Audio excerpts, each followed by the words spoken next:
நம்ம சேனலை இப்பதான் ஃபர்ஸ்ட் டைம் பாக்குறீங்கன்னா மறக்காம நம்ம சேனலை சப்ஸ்கிரைப் பண்ணுங்க. கூடவே பக்கத்துல இருக்க பெல் ஐகானையும் கிளிக் பண்ணுங்க. வாங்க ஃப்ரெண்ட்ஸ், வீடியோக்குள்ள போகலாம். ஹாய் ஃப்ரெண்ட்ஸ், நம்ம இந்த வீடியோல என்ன பார்க்க போறோம் அப்படின்னா வெண் பூசணி வச்சு நம்ம மோர் குழம்பு ரெடி பண்ண போறோம். அதுக்கு ஃபர்ஸ்ட் பூசணிக்காயில இந்த குடல் எல்லாம் ரிமூவ் பண்ணிட்டு தொலியெல்லாம் செத்திட்டு நம்ம கட் பண்ணிட்டு வந்துடலாம். நம்ம இப்ப நல்லா தோலெல்லாம் செத்தி குடலெல்லாம் கிளீன் பண்ணி நல்லா கழுவி எடுத்துட்டு வந்தாச்சு. நம்ம இப்போ ஒரு பேன் வச்சுட்டு நம்ம ஸ்டவ்ல சேர்த்தலாம். இப்ப நம்ம ஸ்டவ் ஆன் பண்ணிட்டோம். காயை அந்த பேன்ல இப்ப சேர்த்துடலாம். எண்ணெய் எதுவுமே இப்ப சேர்க்க வேண்டாம், அதெல்லாம் தாளிக்கும் போது லாஸ்டா தான் நம்ம சேர்க்க போறோம். இப்ப இந்த காய்க்கு கூட ஒரு அரை கப்பு தண்ணி சேர்த்து வேக வைக்க போறோம். இப்ப இது கூடவே ஒரு 1/4 டீஸ்பூன் மஞ்சள் பொடியும் சேர்த்து வேக வச்சிடலாம்.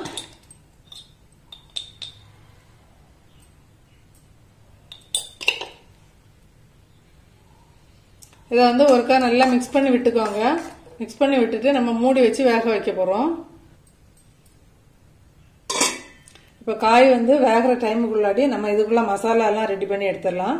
நம்ம குழம்பு வைக்க ஆரம்பிக்க முன்னாடியே ஒரு 2 டீஸ்பூன் அளவு துவரம் பருப்பு எடுத்து நல்லா கழுவி நம்ம கொஞ்சமா தண்ணி சேர்த்து ஊற வச்சுக்கணும். இப்ப அதெல்லாம் சேர்த்து தான் நம்ம அரைக்கணும். இப்ப மோரை நல்லா கடைச்சி எடுத்துட்டு அதுக்கப்புறம் மசாலாவை நம்ம ரெடி பண்ணி எடுத்துட்டு வந்துடலாம். இப்ப அரைக்கு நம்ம தேங்காய் எல்லாம் எடுத்து ரெடி பண்ணிடலாம். ஒரு 1/4 கப்பு தேங்காய் எடுத்துக்கோங்க. நீங்க எவ்வளவு வைக்கிறீங்களோ அதுக்கு தகுந்தாப்புல எடுத்துக்கோங்க, குவான்டிட்டி தகுந்தாப்புல எடுத்துக்கோங்க. இப்ப நான் 2ல இருந்து 3 வரைக்கும் சாப்பிட்றதுக்கு கணக்காக 1/4 கப்பு தேங்காய் எடுத்துருக்கிறேன்.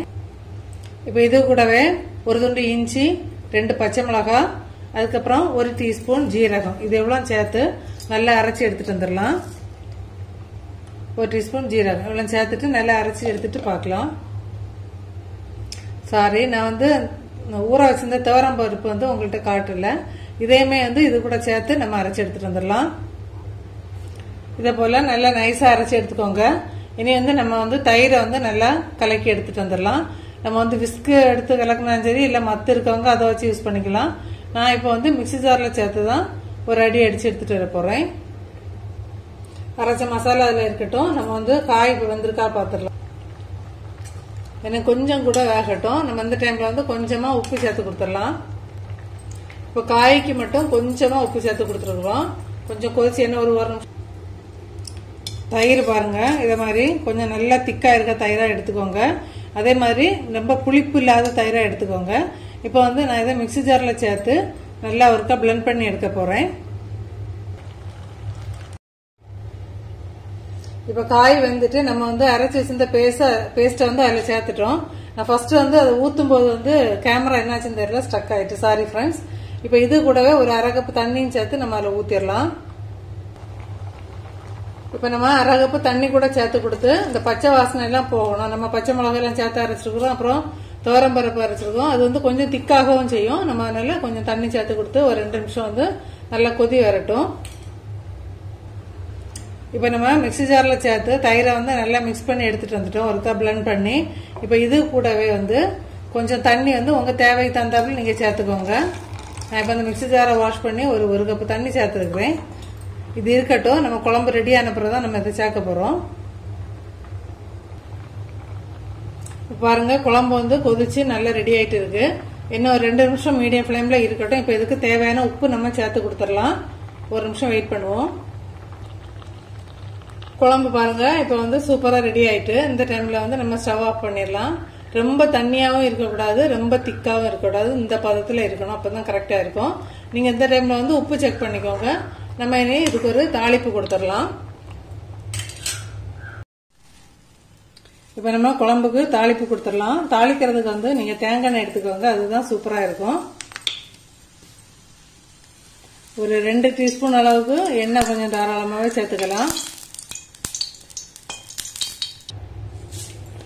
இப்ப தாளிக்கிறதுக்கு கடுகு சேர்த்துருவோம்.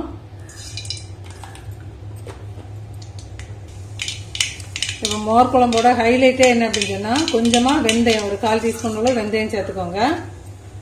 அப்புறம் வரமிளகாய் உங்க காரத்துக்கு தகுந்தாப்புல சேர்த்துக்கோங்க. ஏற்கனவே நம்ம பச்சை மிளகாய் சேர்த்துருக்கிறோம், உங்களுக்கு தகுந்தாப்புல சேர்த்துக்கோங்க. நான் இப்போ ஒரு 3 வரமிளகாய் பிச்சு சேர்க்கிறேன். இப்ப இது கூடவே ஒரு 1/4 டீஸ்பூன் அளவுக்கு பெருங்காயத்தூள் சேர்த்துக்கோங்க. கொஞ்சமா ஃப்ரெஷ்ஷான கருவேப்பிலை இவ்வளவு தாளிச்சிடலாம். இப்போ வந்து நம்ம இதை வந்து குழம்புல சேர்க்க போறோம்.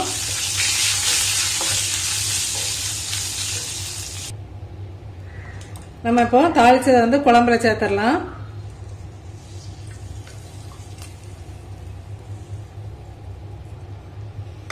சேர்த்துட்டு ஒருக்கா நல்லா மிக்ஸ் பண்ணிக்கோங்க. நம்ம வந்து நம்ம மோர் கலக்கி வச்சிருக்கிறத வந்து எப்பவுமே வந்து ஃபர்ஸ்ட்ல சேர்க்க கூடாது. குழம்பு நம்ம எடுத்து ஒரு 2 நிமிஷம் ஆற வச்சுட்டு அந்த கொதி தன்மை அடங்கின அப்புறம் தான் நம்ம வந்து மிக்ஸ் பண்ணி வச்சிருக்கிற மோரை வந்து இதுல சேர்க்கணும். இப்ப தாளிச்சு சேர்த்தாச்சு. இனிதான் நம்ம வந்து மோரை சேர்க்க போறோம்.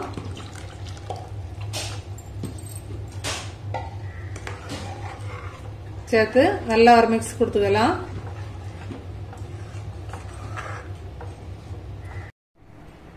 இப்போ மோர் குழம்பு வந்து சூப்பரா ரெடி ஆயிட்டு. இது வந்து டக்குன்னு ஒரு 5 நிமிஷத்துல நம்ம ரெடி பண்ணிடலாம்.